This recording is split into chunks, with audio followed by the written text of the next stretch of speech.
મહાભારતનું યુદ્ધ 3 મિનિટ નહીં પણ 3 સેકન્ડમાં જ સમાપ્ત થઈ જાત જો આ એક યોદ્ધા બાણ ઉઠાવી લેત.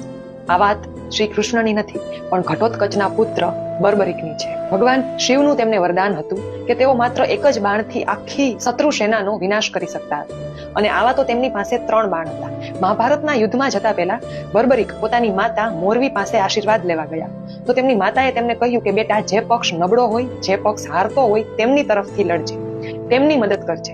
ભગવાન શ્રી કૃષ્ણ તો બધું જાણતા હતા કે જો બર્બરીક યુદ્ધ લડત તો એક જ ક્ષણમાં આખી કૌરવ સેનાને મારી નાખત અને આ ધર્મના સ્થાપનાની ઉદ્દેશ્યથી વિરુદ્ધ થાત. બર્બરીક કુરુક્ષેત્રના મેદાનમાં પહોંચતાની સાથે જ ભગવાન શ્રી કૃષ્ણ બ્રાહ્મણનું રૂપ ધરીને તેની પાસે ગયા અને દાન સ્વરૂપે બર્બરીકનું મસ્તક માગી લીધું. બર્બરીક ખૂબ જ દયાળુ અને પ્રામાણિક હતા.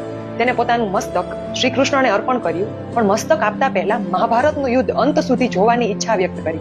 શ્રી કૃષ્ણએ બર્બરીકનું મસ્તક કુરુક્ષેત્રના મેદાનથી થોડે દૂર ઊંચા પહાડ પર મૂકી દીધું, જ્યાંથી તે આખું યુદ્ધ જોઈ શકે. મહાભારતનું યુદ્ધ પૂરું થયા પછી પાંડવો વચ્ચે વિવાદ થયો કે આ યુદ્ધ જીતવાનો શ્રેય કોને જાય છે. ભગવાન શ્રી કૃષ્ણએ કહ્યું કે આ પ્રશ્નનો ન્યાયપૂર્ણ જવાબ માત્ર બર્બરીકનું મસ્તક આપી શકે.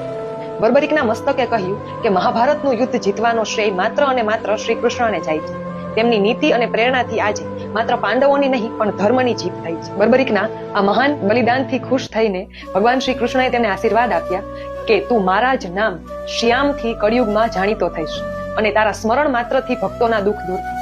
ભગવાન શ્રી કૃષ્ણના આ આશીર્વાદથી બર્બરીકના મસ્તકને રાજસ્થાનના ખાટુ ગામમાં દફનાવવામાં આવ્યું, જ્યાં આજે તેમનું મહાન મંદિર છે અને ખાટુ શ્યામજી નામથી તેઓ વિશ્વભરમાં પૂજાય છે. તેમના માતાના આદેશ પ્રમાણે આજે પણ તેઓ હારેલા, નબળા, દુઃખી અને લાચાર લોકોનો સહારો બનીને તેમની ઈચ્છાઓ પૂર્ણ